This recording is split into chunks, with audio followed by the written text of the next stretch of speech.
व्याप्तं येन चराचरं तत्पदं दर्शितं येन तस्मै श्री गुरुवे नमः। तस्मै श्री गुरुवे नमः। मुझे सद्गुरु भगवान की जय। सत्य सनातन धर्म की जय। सब संतन की जय। આજે ગુરુ પૂર્ણિમાના મહિમાના ઉપક્રમે આદરણીય ભાવેશરામ મહારાજ અને એમના પરિવારે આ સત્સંગ કાર્યક્રમ માટે ગુરુ પૂજન પ્રસંગ નિમિત્તે જે મહાનુભાવો, જે સંતો, જે આદરણીય મહાપુરુષોને જણાવ્યા તેવા આદરણીય ભક્તિરામ બાપુ, મહેન્દ્રરામ મહારાજ, વિષ્ણુગીરી બાપુ, સાથી બિદારે મહાન શ્રી અમરરામજી મહારાજ, ગિરધારી બાપુ અને એક રંગાને ઉજળા જેના ભીતરને બીજી ભાત એને કહેજે દિલની વાત ભાલી જલ્દી કાચર। આજના માણસને આ જગતના સંતાપથી કોઈ માણસ કદાચ અંદરથી એટલો બધો કંટાળી ગયો હોય, સાહેબ કરોડો રૂપિયાની સાયદી હોય અને એને જો કદાચ એનું એડજસ્ટમેન્ટ કરવું હોય, એનું વિતરણ કરવું હોય, ઠેકાણું કરવું હોય તો કરોડ ઠેકાણા મળી જાય, પણ ભીતરની જે વાત છે કદાચ એવી જે કહેવાય કે ભેદભરી વાત હોય તો એવી વાતો જે કરવા માટે ઠેકાણા મળે એવા કોક જ લાખમાં કોઈક ઠેકાણા મળે। અને એ વાત તો કેને કહેવાય તો સંતોને જ્ઞાની પુરુષ એવા કહે છે કે એક રંગાને ઉજળા જેના ભીતરને બીજી વાત। જે અંદરથી ને બહારથી એક હોય એવા માણસની આગળ આપણે વાત મૂકી શકીએ ને એવા માણસો આ જગતની અંદર જો કદાચ કોઈ મળતા હોય ને તો સાહેબ આ સાધુડાઓના વેશમાં મળે અને અપેક્ષા કારણ કા સંત સગા, કા ગુરુ સગા અને અંત સગા એક રામ। तुलसी कहे इस जीव को तीन ठोर विश्राम।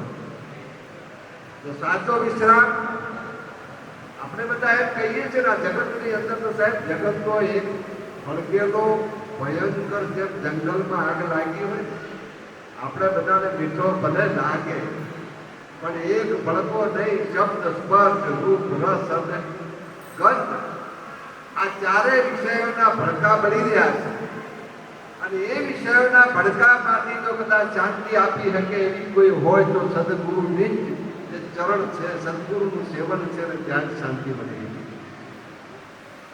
અને એટલા માટે શંકર મહારાજે કહ્યું કે ગુરુજી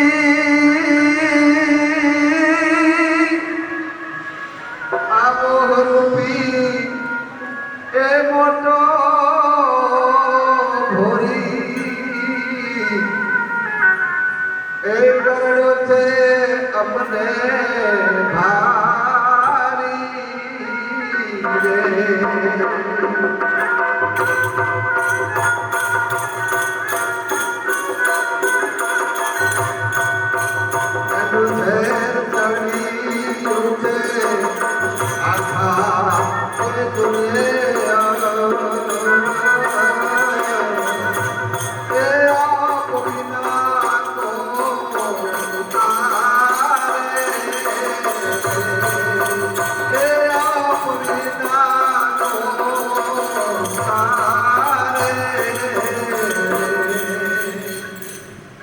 ગુરુજી મોહ રૂપી મોટો ભોરી કર્યો છે મને ભાઈ। અને ગીતામાં પણ કહ્યું છે કે જે વિષયોનું સેવન કરે છે એને આસક્તિ થાય છે, આસક્તિથી કામના ઊભી થાય છે અને કામથી ક્રોધ ઊભો થાય છે, ક્રોધથી સંબોધનથી મૂળતા અને જે મૂળતા આવે એટલે પછી પતન। આ ગીતાના બીજા અધ્યાયની અંદરથી કૃષ્ણ ભગવાને આ વાત કરી. ધ્યાયતો વિષયાન પુંસ સંગસ તેષુ પજાય. વિષયોનું સેવન કરે સાહેબ, એક વસ્તુ ખાલી વિચારો તમે, આપણે પાંચ આના જગતની અંદર આપણે જો અટવાયા હોય, છૂટવાનું કોને છે?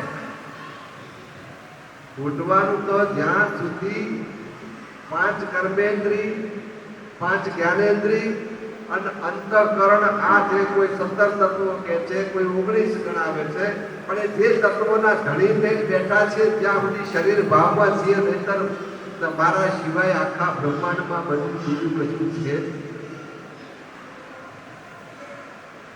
અને એટલા માટે સંતોએ પણ કહ્યું છે કે મુજે મેરી મસ્તી કહા લેકે આઈ, જહાં મેરે અપને સિવા કુછ ભી નહીં. જ્યાં આપણા સિવાય, કે હું સિવાય, કે હું તત્વ, જે પરમ તત્વ છે એના સિવાય જ્યાં બીજું કશું જ નથી. અને એ તત્વ સુધી જ્યારે પહોંચવાની દ્રષ્ટિ આવે, એ દ્રષ્ટિ મળે ને, જેમ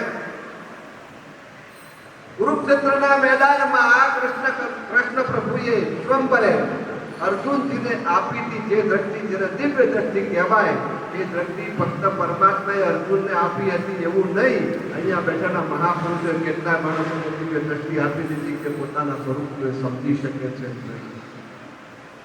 એ છે ગુરુ જ્ઞાનની દ્રષ્ટિ. દદામી તે દિવ્ય, હું તને દિવ્ય દ્રષ્ટિ આપું. અને એ દિવ્ય દ્રષ્ટિ મળે એટલે પરમ તત્વનું ભાન થાય. આ તો સાહેબ ભજન કોને કરવું, ભક્તિ કોને કરવું? મન એવ મનુષ્યાના, મન એવ, આ મન છે ને, મન એ મન જ માણસોનું પતન કરવા વાળું છે, મન એને બંધનમાં મૂકવા વાળું છે. આ બધું બંધન છે ને એને વર્તું છે. બૃહસ્પતિજી દેવોના સદગુરુ, દીકરાએ કચ્છ હતા, કચ્છ, અને પછી બૃહસ્પતિજીને પૂછ્યું કે પિતાજી, મને આ સંસારમાં મને શાંતિ મળતી નથી, શું કરું? તો ગુરુજી ખાલી એટલું જ બોલ્યા હતા, બેટા છોડી દે, બધું જ છોડી દે. અને બધું છોડી દે કીધું એટલે પોતે પોતાનો ઘર સંસાર છોડી અને જંગલમાં તપ કરવા માટે જતા.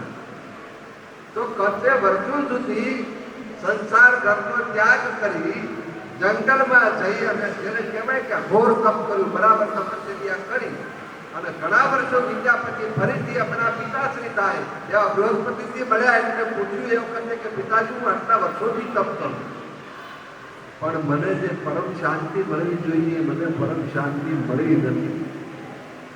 તો બેટા, તે પૂરેપૂરો ત્યાગ કર્યો જ નથી, એ ત્યાગ નથી કર્યો. એટલે આટલું કઈ ને ગુરુજી જતા રહે એટલે પછી એમના મનમાં એમ, મારી પાસે આ કમંડળ છે, આ ઝૂંપડી છે, આ મારી પાસે આ લંગોટી છે, થોડું ઘણું જે સર સામગ્રી થોડી ઘણી રાખું છું, માળા કરતી છે, આ બધું ફગાવી દીધું અને બધું ફેંકી દીધું. સાહેબ દિગંબર અવસ્થા, પાસે લોટી હતી એ પણ ફેંકી દીધી. પછી તો પ્રકૃતિના જ આધારે મળ્યું તો ફળ ખાતું, મળ્યું તો પાણી પીધું, નહીતર બંધ પરમાત્માના ભજનમાં બેસી ગયા. અને છતાંય ઘણા વર્ષ જતા રહ્યા પછી પાછા ફરીથી એમના પિતાશ્રી મળ્યા કે પિતાશ્રી, હજુ મને પરમ શાંતિ, મને આમ એકતા, મને મારા સ્વરૂપની હજુ મને ભાન થતું નથી, મને હજુ સુધી કેમ આવી શાંતિ મળતી?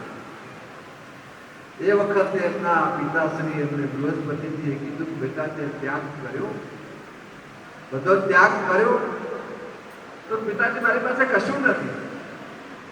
હવે મિત્રો, તમે હું આપણે બધાએ છીએ અહીંયા બેઠા, એ બધા માણસોમાં કોઈ કદાચ 5 લાખનો, કોઈ 25 લાખનો, કોઈ કરોડનો, કોઈ 200 કરોડનો ધણી અહીંયા બેઠા હશે. એ બધું કોઈની મિલકત ફેક્ટરી હોય તો માથે ઉપાડીને અહીંયા કોઈ આવ્યા છે? કોઈ ઉપાડી નથી. બહેનો માતાઓ બેઠી છે, કદાચ કોઈ બહેનો 100-200 તોલા સોનાના દાગીના હોય, તો દાગીના કોઈને કબાટમાં પડ્યા છે, લોકરમાં પડ્યા છે, તિજોરીમાં પડ્યા છે, અને કદાચ ઘરે પોતાના કુટુંબમાં પ્રસંગ હોય તો 200 તોલાના જો દાગીના હોય તો કદી પહેરાય નહીં. પણ પરિવાર વચ્ચે બાઈ બેઠી હોય તો એના કુટુંબ પરિવારની સગાવાલા બધી બહેનો ખબર હોય કે ફલાણા શાંતાબેનની પાસે 200 તોલાના દાગીના છે, અને એ બેન ખબર 200 તોલાવાળાનો બેસવાનો પાવર જુદો હોય. એ 200 તોલા દાગીના બધા ભલે લોકરમાં પડ્યા હોય, પણ પાવર અહીંયા ભરેલો હોય છે, અને એનું નામ છે મનમાં જ આ બધું ભરેલું છે. 500-700 વીઘા જમીન પડી હોય, ફેક્ટરીઓ પડી હોય, બંગલા ભર્યા હોય, આખું જગત જો હમાતું હોય તો આ મનમાં લઈને ફરીએ છીએ સાહેબ. આ મન એકલું મરી જાય તો પછી હું ને તું કહેવા વાળા કોઈ પણ રહેતા નથી. પછી પણ સાહેબ ના એને યોગ કરવો પડે, ના ભક્તિ કરવી પડે, ને ભગવાન એને જુદો દેખાય જ નહીં. ચિત્ત દેખું ચિત્ત તું કા તું જ નજર પછી દ્રષ્ટિ મહેતાજીની આવી જાય. એટલે પ્રભુ મહાપુરુષોની એ દ્રષ્ટિ આપણને મળે એ આ ગુરુનો સાચો મહિમા છે. આજના પ્રસંગે આટલા બધા મહાપુરુષોના દર્શન કરવાની તક મળી. મારી સાથે ધન્ય માનું છું. સૌને જય સચ્ચિદાનંદ અને ભાવેશ રામના પરિવારને ખૂબ ખૂબ ધન્યવાદ. જય સચ્ચિદાનંદ.